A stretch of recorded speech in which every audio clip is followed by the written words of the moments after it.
All right, welcome back. Yes, today we're focusing on that leadership challenge, the question, in light of all that's playing out in the country at the moment. What are we getting wrong? What do we need to adjust to move forward? We've got Dr. Onuekwusi here with us. He's a management consultant. Thank you for coming on this morning. Good to see you again, sir. Yeah, thank you very much. It's been a while. Yeah. I took sabbatical during the politicking. Oh, okay. So now that the electioneering is over, we can start thinking again. Yeah, but you know, it turned out that electioneering, it dominated almost everything. Every sphere, so many things had to be on hold for that. Yes, everything went on hold during the electioneering because electioneering in backward societies is war. And when you have war, nothing else works. And you can imagine the level of insults we trade across lines in Nigeria. Well, what do you think is responsible for that war status? It is because of a level of undevelopment. The problem of Nigeria is very, very low level of development, and it's across board. But I would like us to look at this from a way that we can make some mileage within the short time available. The first thing to be aware of is that there are two things competing in life in nation states. The first one is politics, and the second one is development. Now, for countries that get it right, they take development as core goal, and they fashion their politics to promote development. For countries that get it wrong, they take politics as core goal, and development then becomes totally and proportionally destroyed, depending on the extent to which that politics as core goal is played out. Now, the most critical thing for us to recognize in Nigeria is that development science is a science. And whether we Nigerians like to accept the truth or not, science works as science. It doesn't care what you believe. And so if you do the right thing in development, you will get developed. Okay. If you do the wrong thing, you will pay for it. Let me just land. This did not start today. This started from creation. And we in Nigeria are people of two dominant religions that believe in the Bible and in the Quran. My Muslim friends tell me they believe in the Old Testament, the New Testament, and the Quran. And I believe Muhammad, my very close friend. Now, in the Genesis, at the point of creation, if you go by the Lord God Almighty who created heaven and earth, when in Genesis 1, 26, 27, 28, he said, increase and multiply and conquer the earth. That was the first injunction to human beings at creation by documented religious section.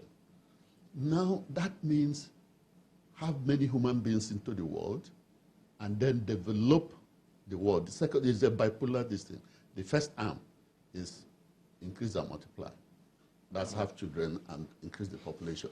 And the second one is dominate the earth, which is develop. Now, from that time of creation, which some people put at 5.5 billion years ago when man was created, and 6 billion years ago when algae were created, you find that for individual, family, community, or society, that is nation state, that obeys that primary injunction of creation, they enjoy living on earth, which was God's intention for creation anyway, and giving us earth. You know, earth is like a particle of sand when you see the satellite living in the stratosphere. Earth is one of the smallest planets where human beings live. So you find that if you fail, Chamberlain, to develop as a person, okay, you will suffer. Your children will suffer. If you fail as a family to develop, your family will suffer. If you fail as a town to develop, all of you will suffer. If you fail as a country to develop, all of us like we're suffering in Nigeria now. So I'll give you just some space. Now, if we were to place development or inculcate it into our politics, what specific steps, how will that look? I was going to come to that, but first of all, it is best for us to share a common vision, because the failure of Nigeria is nothing else but due to failure of a national strategic vision shared by all Nigerians. So we end up coming to the center to quarrel, because at the beginning, we have sub-national strategic visions. We had a northern vision that created a northern, irrespective of the multitude of ethnic groups in the north, which is something I want to leave today here, okay? That quarreling about being ethnic group, the Fulani have taught us that you can bring people of so many ethnic groups together and they share an identity. There is a northerner. There was an easterner. There is a westerner. And so we had three sub-national nationalities, but we have never had a Nigerian nationality. So there is no Nigerian nation in essence. That's a problem. That's the problem. That's the Nigerian, there's no Nigerianness. What has kept us from having that? I will come to that, but first of all, let us understand certain basic things, without which we'll just keep going this round and round, this circle. Fela, one of the greatest musicians that have ever marched on earth, a long time ago said that Nigeria was going in the wrong direction. They said, hi, Nigeria, you're going in the wrong direction. Nigeria turned back and faced the right direction. But instead of going in the right direction, Nigeria started walking backwards, still in the wrong direction. So the journey now became slower and more difficult. The journey became more painful and more difficult.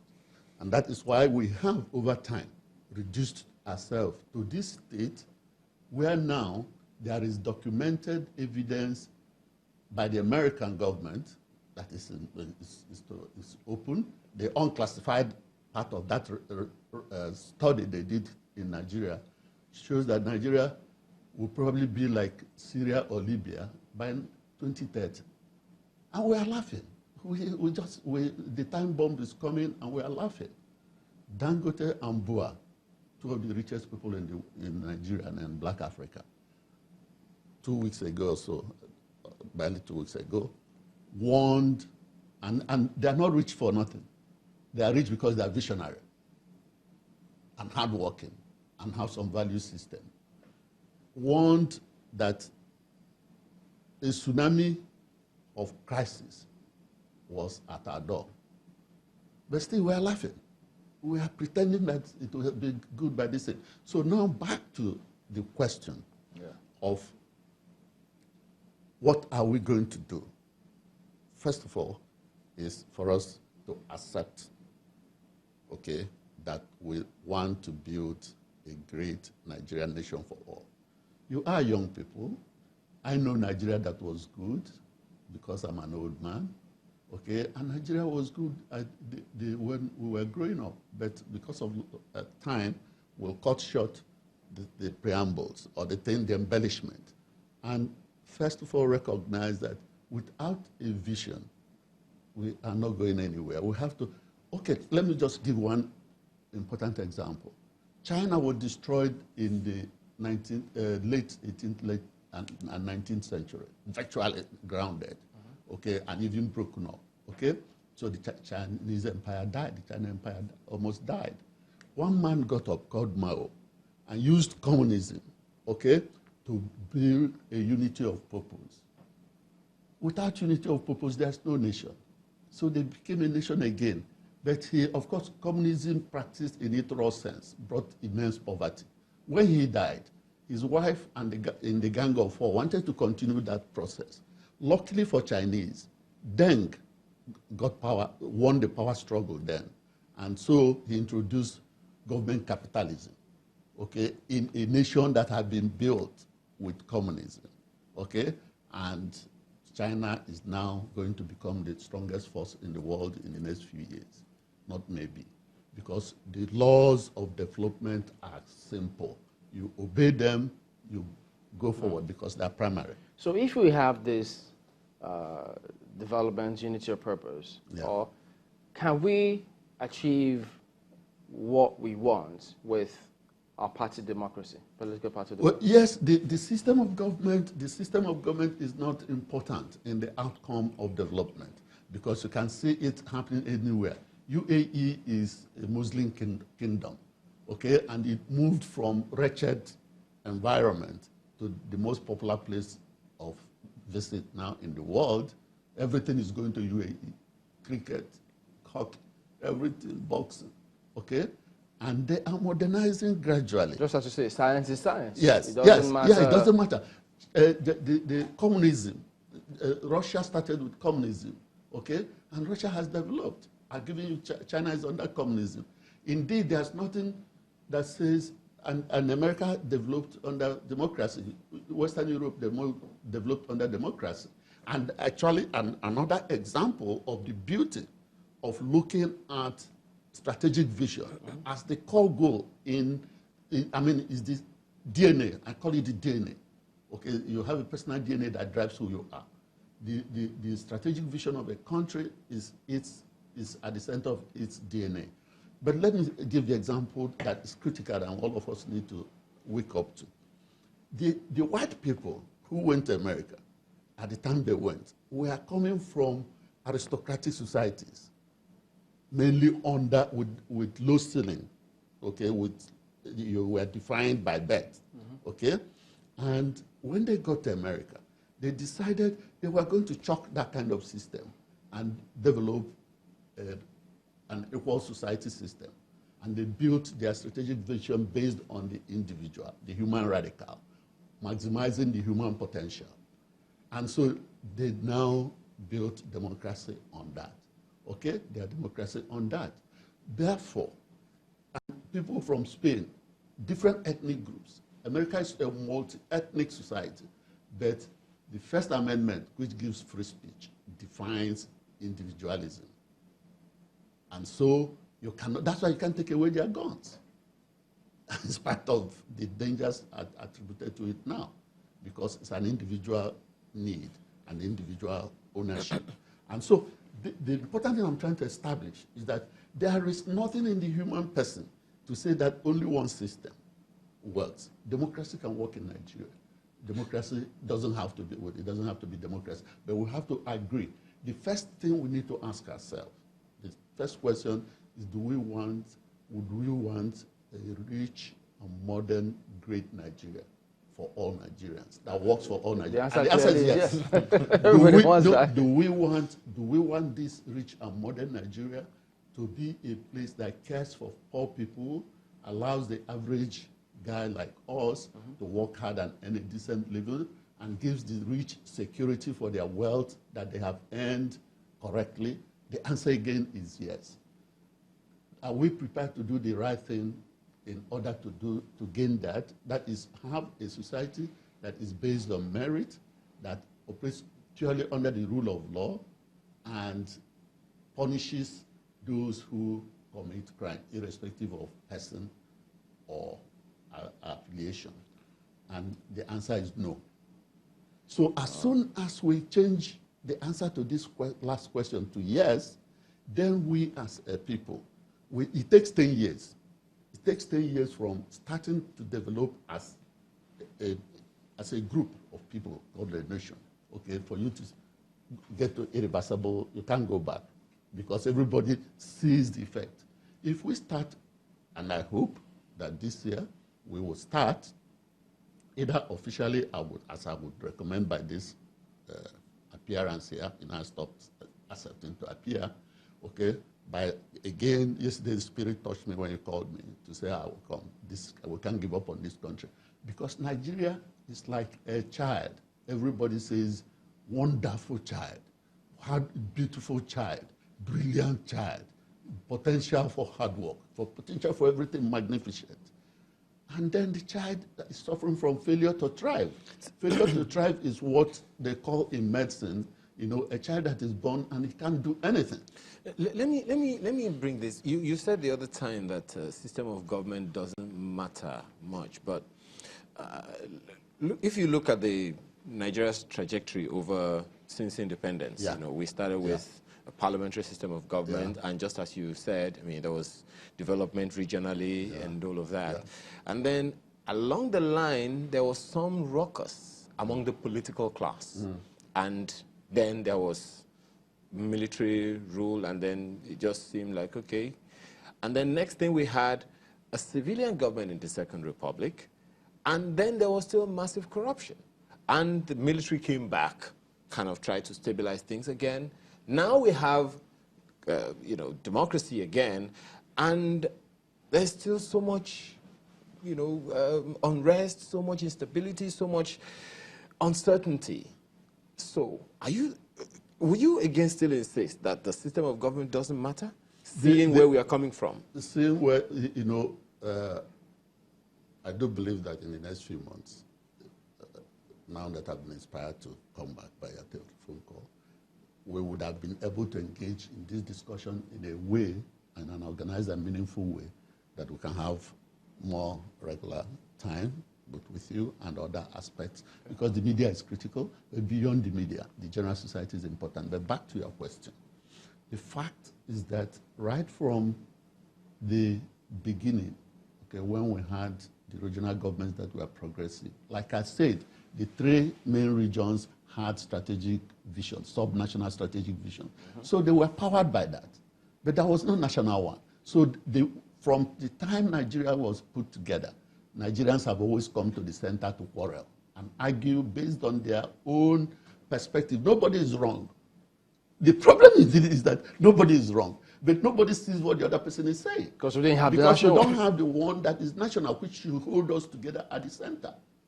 And without it, we are wasting time, irrespective of system of government. The parliamentary system works if it's operated properly.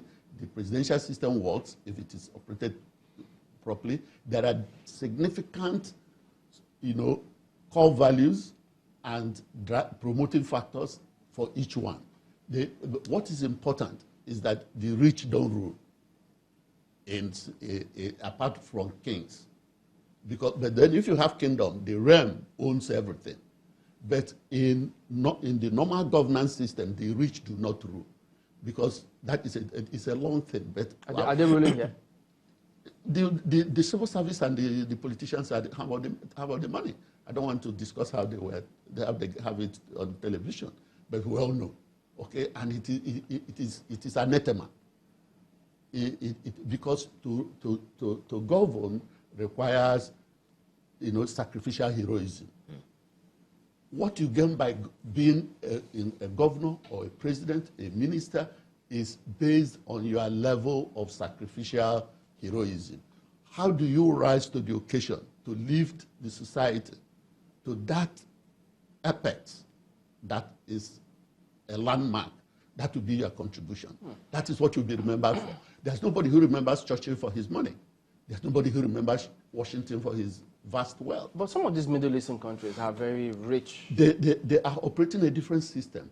In the Middle East, the Middle East countries are still operating kingdoms. Like I said, there is not enough time to show the evolution of human beings from the single strong man who owns everything to the single strong man who owns everything, gathering people to support him to become a king, to the opposition of kings and having democratic rule, okay, where the people have a say. Otherwise, ordinarily, the people don't have a say. So the Middle Eastern countries have a lot of natural resources. It is the UAE that has typically given an example for development. And the model of development that UAE, by the way, I'm actually a development consultant and less so a management consultant. Okay. Now, the UAE used a model, which I had, one of the things I had done in the past, tried to use to bring us to develop Anambra State and Eastern Igbo states. The model of the UAE was to get money, which is available, okay, and then bring people who know about development from everywhere, okay, to come and develop their place. So they just get the money, brought white guys, okay, who know about development, and say, we'll tell you what we want, because they have a vision of what they want. Because once you have a national strategic vision, it creates the country that will answer the yes questions to. Okay? And then so you have your clear vision. Nobody from outside is going to give it for you. So the UAE now is developed by outsiders. Mind you, the governor of the Central Bank of Britain, okay, is a Canadian. But here, you know, the people want to kill the people who want to kill an Igbo man who wants to be House of Assembly in Lagos, or even local government council member. Okay, yet we have Igbo and Yoruba people in the Parliament of Britain. Who, Igbo origin people, you know, Chukwuemeka. You have Yoruba origin people, Ososanya, the lady who had a little problem with that, and they're not the only two. I'm just giving an example. So, moving forward, do we then, in terms of what exactly we need to do now, do we bring back all those visions that we had, either the one for 2020 or 2010? No, we are how going do to we proceed? We are going to, how to proceed is one, and the best way to proceed is to have a combination of public sector, because the easiest way to drive it will be if it is driven from the presidency. But you have to use people who know what they're doing. And then you have the presidency has to desire to share the vision, okay?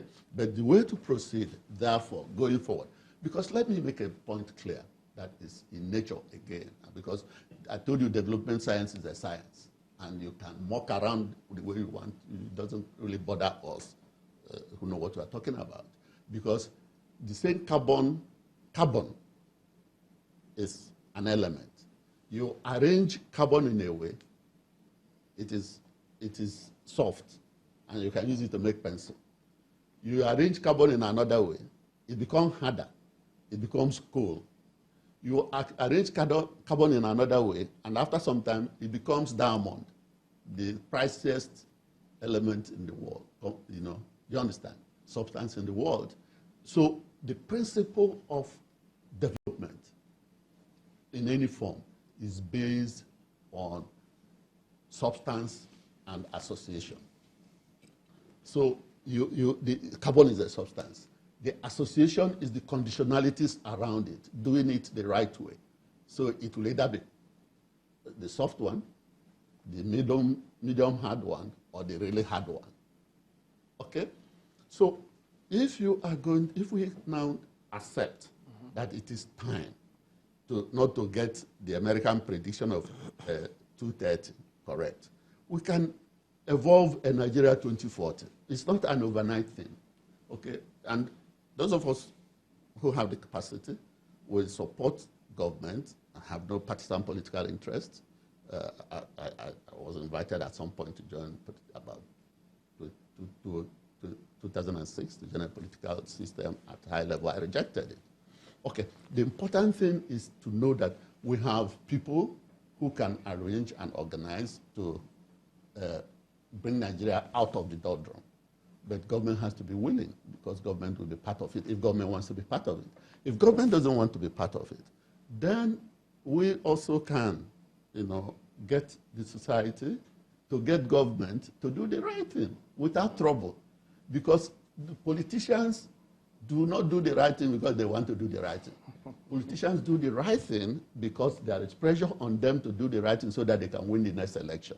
So if we mobilize the population to know what the right thing is and let them know that they can have Nigeria that is richer than UK in 20 years' time, because we have the 24/7, 360 days a year good weather. No bad news by nature, blessed by God, from the Atlantic Ocean to the sub-Saharan region. Beautiful. Well, so the critical thing here is that we have two options, driven by public sector or driven by us, the Nigerian people. If we drive it by the Nigerian people, it will be dealing with it, you know, by license. Okay? If government deals with it, government has the power to deal with it by crisis. That is the two ways of solving problems. You can do it by license, small, eating it like an elephant, one bite at a time.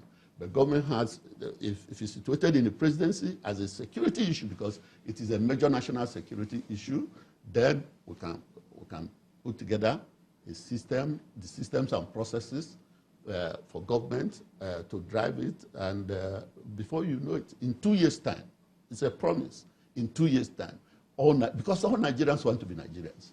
All Nigerians want a Nigeria that works for all Nigerians, Okay. and everybody will be better, and everybody will die. You know, even me, an old man, I will die smiling. But now people are dying wretched. Wow. It's always a pleasure to have you on, and it's good that at least you had everything to... Don't start coming back. This is a conversation we need to keep having. Yes. Because we can't give up on the country. Yeah. You know, we need to ensure that we do what we can, while we can, to make it work. Dr. Onuekwusi, development consultant, always a pleasure to have you on, and thank you very much indeed for coming on. Thank you. So I remember asking Professor Akali many years ago, politicians, and he said, look, what they do most times is when they win elections, they start thinking about the next election. So we'll see. He will be coming up next anyway, so join us again.